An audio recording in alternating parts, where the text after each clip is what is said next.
Welcome to episode 146 of the Ben Briggs podcast. I am Ben Briggs. It's Sunday, people. Holy fucking shit.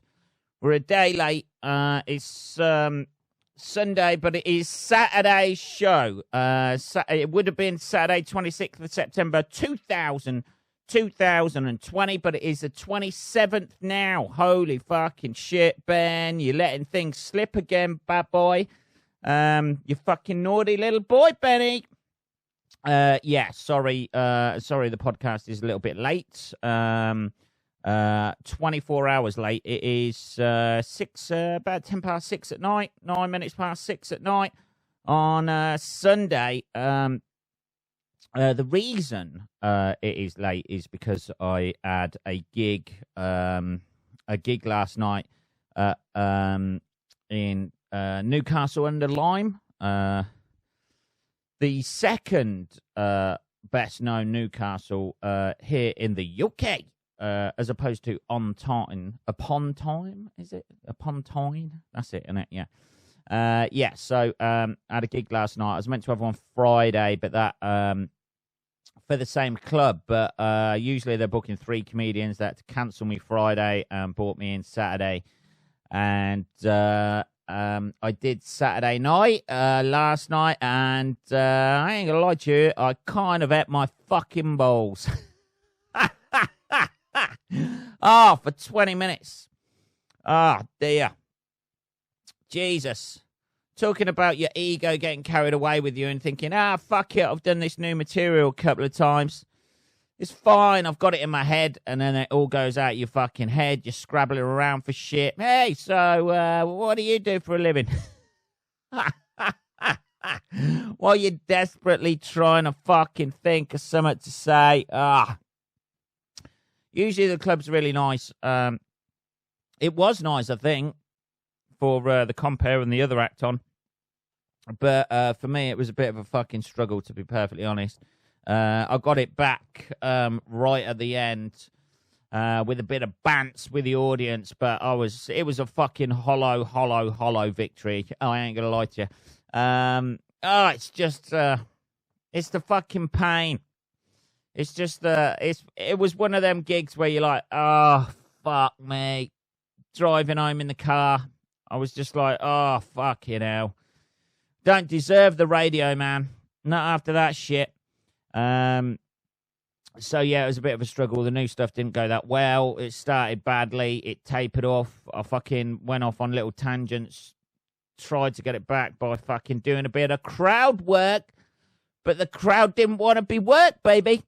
And it fucking I managed to get it back at the end a bit and get an applause break for something I said, but fuck me.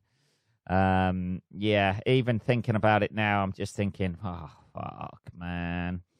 The worst thing about anything like that is you're chatting with the acts before you go on and you're having a bit of a laugh with them. You go on, you fucking die on your hole, and then you've got to fucking go back in the green room where you were funny earlier, just chatting about shit.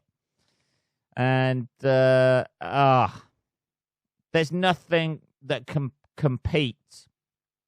No sort of soul-destroying thing that can compete with seeing the vacant look on another act's eyes as you walk back into the green room after dying on your ass. There is nothing worse than that. It's and they can't say anything, and you know they can't say anything. If they say, it weren't too bad, or hey man, I really like that little bit that you're like, you don't need to say anything. There ought to be, just an unwritten rule within the comedy community that you don't have to say anything to another act. You just go, shit. That's it. Just shit. And then fucking move on with your life. Scurry out of there with your tail between your legs and think about it for the next fucking however long it takes for you to process that fucking pain of having one of them gigs. It's a beautiful club as well. It's a really nice club, really well run. They're running a few more clubs and shit I think they've got one in Preston and one somewhere else that escapes me at the minute. Let's have a little bit of fucking juice. We're on the juice today, baby. Yeah, I think Preston and Derby. I think they've got another one in Derby. The only place I know, Rothel Comedy Club, the only place I know that's actually opening other clubs during the pandemic. During this fucking COVID fucking shit. I don't know. I'm just blaming it on a blip, not being prepared, having too much faith in the new stuff without, you get too excited. That's the worst thing about it. You get too fucking excited about trying new stuff. It working a couple of times. That's the way it always goes. It seems to work all right a couple of times. Then the third or fourth time it won't go. Then you go back, you reassess, you rewrite it, you try doing it in a different way, and then it'll work again.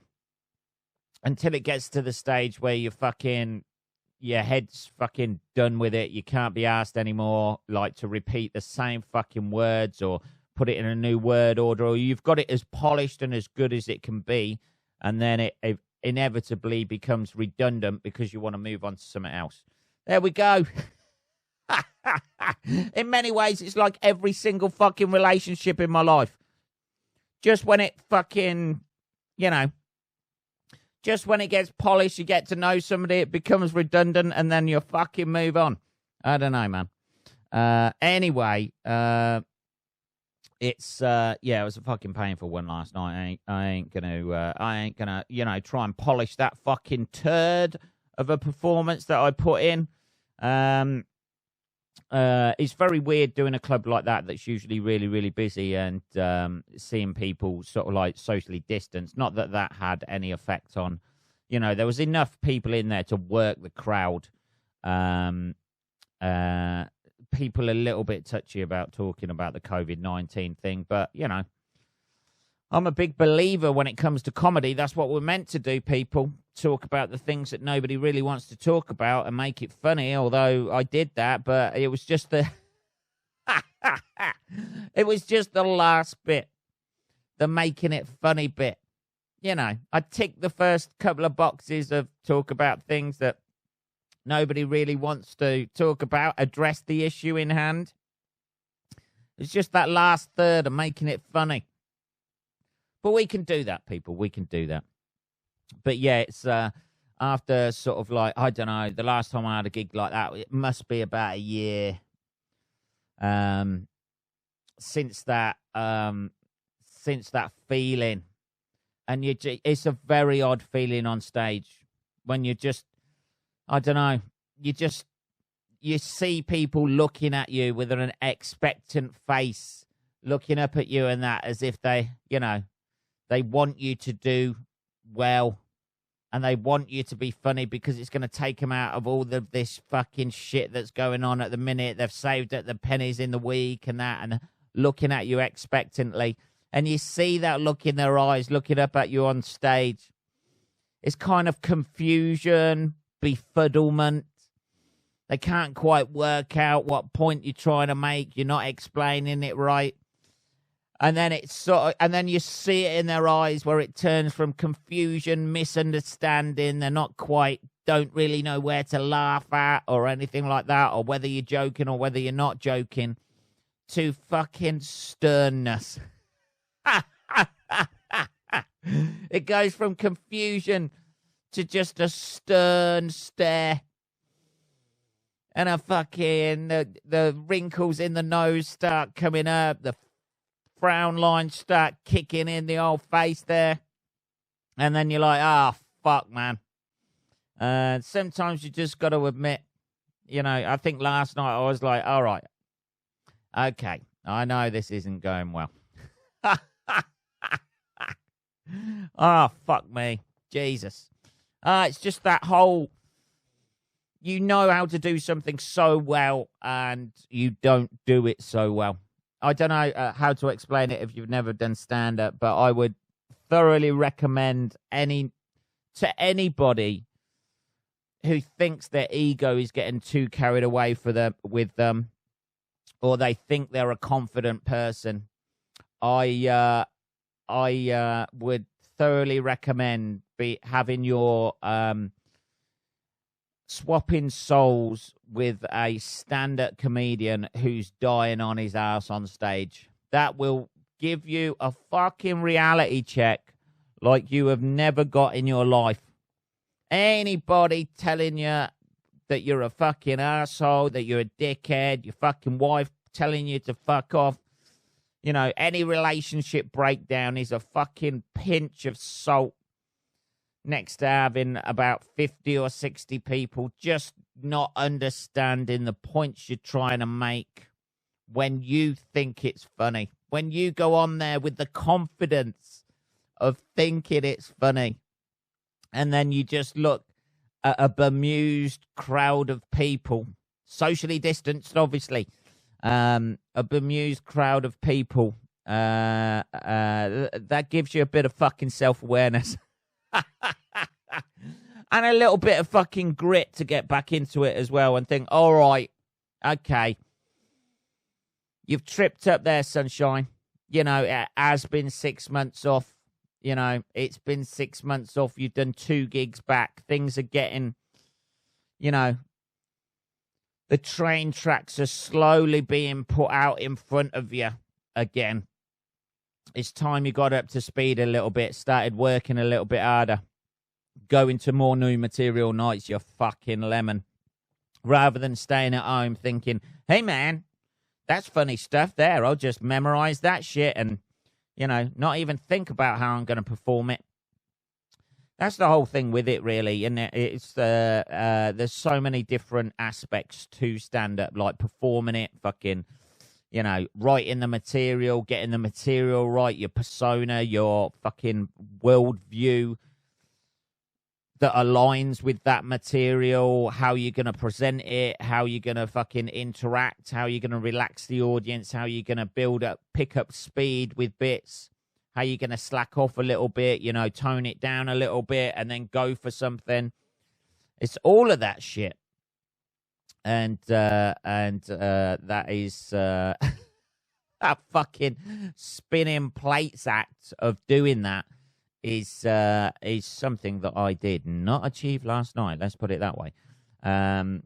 But yeah. So I fucking salute the people who run that club and anyone who was there last night.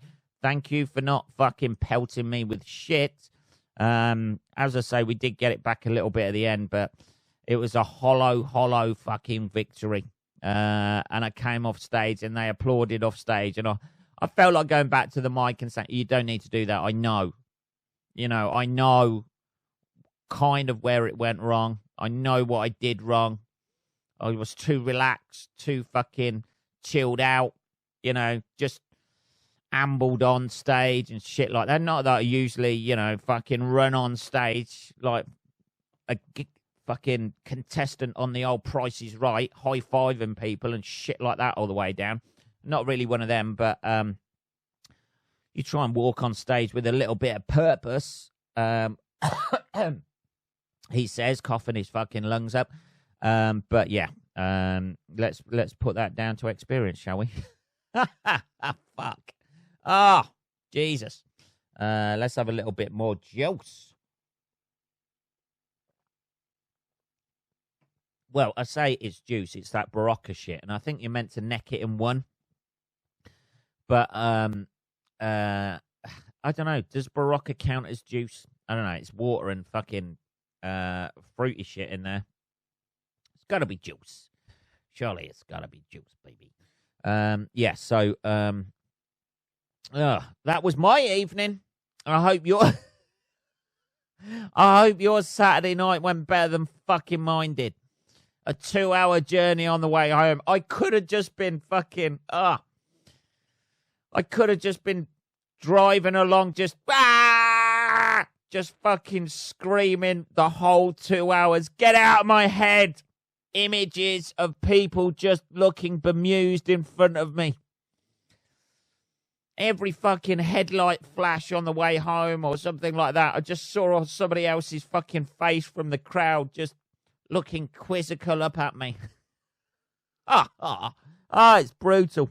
Oh, man. Oh, dear. Anyway. It's the 11 o'clock rule, Ben. Let it go. It's 11 o'clock. That ain't going to go for a while. 11 o'clock rule fucking adherers as you are. The 11 o'clock rule, I think I've mentioned it before, is whether you have a good gig or a bad gig, you forget about it at 11 a.m. the next day, which I find fucking bullshit. Just let it go, man. Hey, No, I'm going to process that pain. Possibly, I'm going to file this in the old fucking gut and push it fucking down there and crush that fucking shitty bit of coal and that feeling into a fucking diamond that I imagine I'm going to shit out on stage at some point. That's the idea, isn't it? You take all of that pain, all of that hurt, fucking past relationships, fucking not talking to people in your fucking family, shitty nights on stage, and you crush all of that fucking dusty black fucking shit in your gut until it's under so much pressure. You use that to propel yourself to shit in a fucking diamond on stage one night. There we go. There's a fucking metaphor to get us fucking... Whoa. I feel like I ought to be doing a fucking Rocky montage right now. Like that, After he first goes fucking training against Apollo Creed in Rocky 1 and he's just giving it the fags and he's fucking out of breath and comes back and then he chases a couple of chickens round. Last night was essentially me chasing a fucking chicken round the stage like Rocky the first time he does it, where he hasn't got a chance of catching it. Every time he goes to fucking catch it, it fucking just flaps away from him. I don't know, man. 17 minutes on last night's gig. Oh, man. Are you sure you're happy with this episode, Ben? Are you sure this isn't just therapy? Who fucking knows? It's therapy at this stage. Right, okay. Let's have a little bit more juice. I'm sure you meant to drink that all in one. I'm not sure. I'm sure you meant to. Anyway, what has been going on? Landmine, talking about fucking stepping on a landmine from last night, he says crowbarring in some sort of fucking link, trying to crowbar in some sort of link anyway. It's landmine rats. Here we go. Landmine rat. Here we go. This is some Magawa, the landmine detection rat, has been given a fucking award. Here we go. He's a fucking hero. A little rat. Surely, with this, do you think it's the same rat? Do you think he's actually detecting landmines or just stepping on them and they're just using a different rat and just saying, yeah, it's fucking great? Why is there rats' guts splattered all over this field? There's a lot of other rats that you just, that's the ultimate landmine thing, isn't it? Just fucking release loads of rats into a field. If any of them end up in the air, that's underneath where it was running was a landmine, surely. Giant African poached rat has cleared more than 141,000 square meters of land, the equivalent of 20 football pitches. It's not that much, really, is it? A landmine detection rat has been awarded a gold medal for his life-saving bravery and devotion to duty. I'd just like to thank my mum and dad, my 2,000 brothers and sisters, and a landmine... Magawa, a giant African poached rat, has discovered 39 landmines and 28 items of unexploded ordnance in Cambodia since he was trained by they're going to, if they're hoping to clear the whole of Cambodia, they're going to need a lot more fucking rats. He was trained by Charity Apopo. He's the charity's most successful hero rat, having cleared more than 140,000. He's 141,000 meters. We've said that. Magawa has been formally recognized for his work and been presented with a miniature PDSA gold medal. Here we go. Rats are getting gold medals now. He's actually wearing it, the animal equivalent of the George Cross. He's the first rat in the, I'm not sure he's aware of that. This has got to be just a marketing thing, surely, isn't it? I'm not really that sure. I want to know how he fucking finds them, especially for animal trade. But it's also big for the people in Cambodia, apparently. I bet they're fucking raving about it. Their size means they're less danger when they walk through the landmine. The rats are trained to detect a chemical compound. Here we go. This is how they do it. Within explosives and require a year of training before they are certified. They work for around half an hour a day. That's a fucking dream job. In the early morning as well. They work for half an hour a day in the early morning. That's great. You got 23 and a half hours to rat around for the rest of the day. Get your fucking freak on with the old lady rats. Once they detect a landmine, they scratch the top, which alerts their human handlers. Margaret is now nearing retirement age and can search the area of a tennis court in 30 minutes. Tennis court's not that big. Something that would take a human with a metal detector up to 4 days. Fucking hell, that's Jesus. How lazy are those people who are doing it? Are they only working for half an hour with a fucking metal detector? Surely it's best just to fucking fire tennis balls at that area. I mean, if they're detected by fucking things hitting the top of them. Cambodia has the highest number of mine amputees per capita in the world, more than 40,000 people. Jesus. Well, he's done a great job.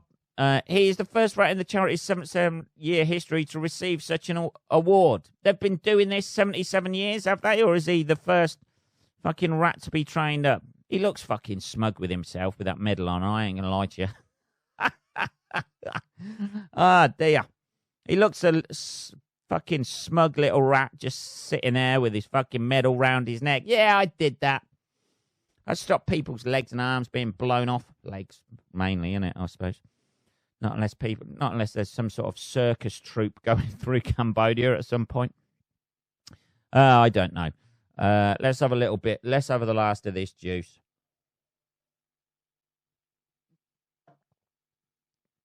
So good old Magawa, a giant African rat. He's got a fucking little rat thing round his head.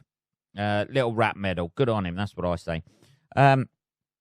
In the news over here, there's been fucking horrible shit going on in London. Not just the anti-lockdown protests in London. There was the fucking, I don't know, in Croydon, we had, I've got a lump under my arm. I don't know what that's about.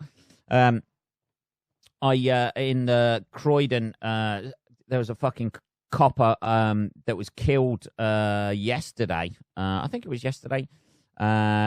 Shot by a geezer in fucking the guy was arrested, taken into custody, taken into a police station. He was fucking handcuffed, and then he shot a police officer. So that's been all over the fucking news in the UK. I don't know how that happened. I don't know how every time I've been stopped by the police or something like that, if you're handcuffing somebody, surely you're going to check for weapons or any sharp objects or anything like that. I mean, I've been arrested twice for drink driving.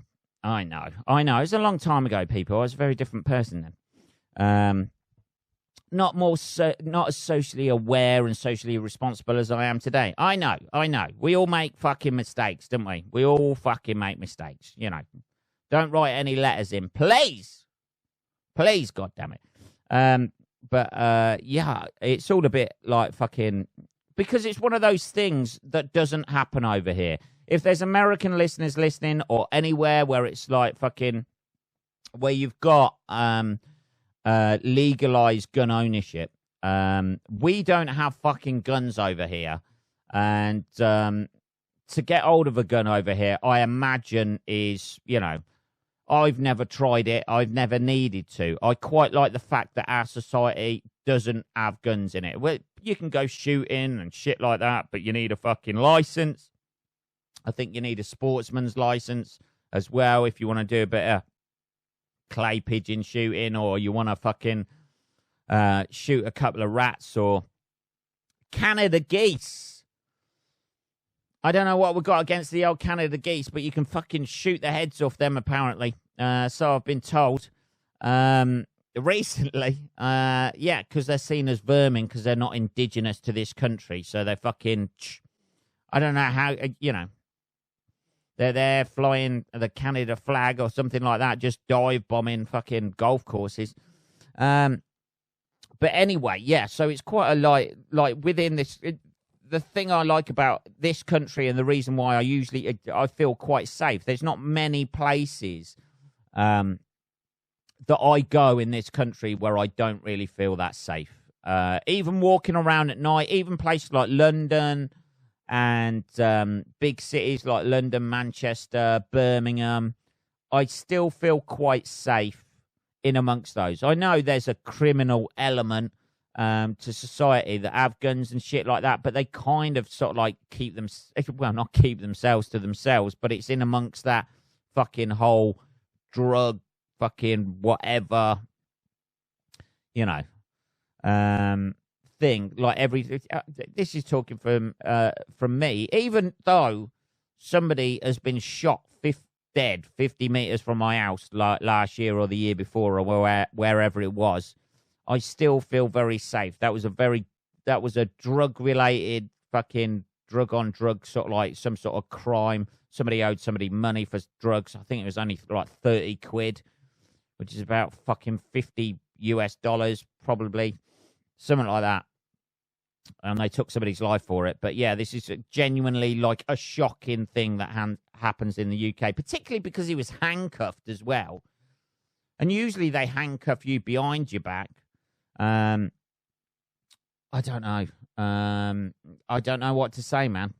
With I don't know. It's early days looking at fucking what's gone on with it, but it's I don't know. Obviously, I bet the fucking police officer who didn't fucking search him or didn't find the gun when he searched him, it feels fucking awful.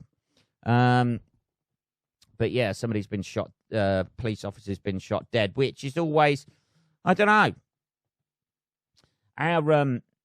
We seem to have a very different relationship with the police than the Americans do. We've still got in this country, I think, a certain amount of respect for the police, because probably brought about, I don't know if, like, I'm not saying I walk around, hey, it's a police officer, fucking, there's corrupt police in everything, there's good police in everything. I imagine there's good police in the States. But it's the old, as they say, about a few bad apples or whatever, but there's certain jobs where you can't have a few bad apples, isn't it? But I think, we're, like, our police over here don't fucking, I know there's been instances of people fucking police tasering people, them having heart attacks, or them fucking, giving them a chokehold and shit like that, and people dying and shit, or like people being beaten up by the police. But there doesn't seem to be the same level of fucking animosity towards the police as there is in the States, generally speaking. So when a copper's killed like that, it's genuinely sort of like quite shocking. Maybe it's because we've still got like the old class system over here, where you still have those authority figures that you try to fucking respect. I don't know. The older you get as a human being, and you see police officers get younger.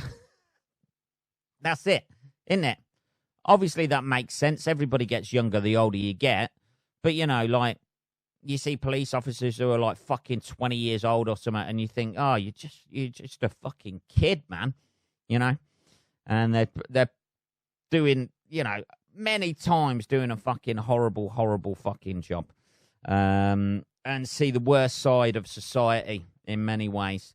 Not that I'm saying, like, you know, all police are great and all that sort of shit, but fuck me, I wouldn't want to do that job, that's for sure. Or get shot for it. Or get shot at all, really. So, anyway, what are we on? 30 minutes, people. We've rambled on a little bit there, but it's difficult to talk about fucking, you know, a fucking horrendous thing that's in the news. Along down with the anti-lockdown protests that have been going on in London as well, where, no, I'm not wearing a mask. All that shit, innit? You know, sometimes you just gotta go with shit, ain't you? You know, the anti-lockdown protests seem to go from people who think coronavirus is completely made up to people who don't want to fucking, and there's a massive conspiracy theory behind it, that they just want to control us and shit like that, to people who just don't want to put a bit of cloth over their face. There's a fucking there's a fucking wide range of people on those marches with very, very, very different intentions. Oh, I don't know, man. But, you know, it's their right to protest. Get out there on the streets. You know. Stop putting cloth in front of, making me put cloth in front of my fucking nose and mouth.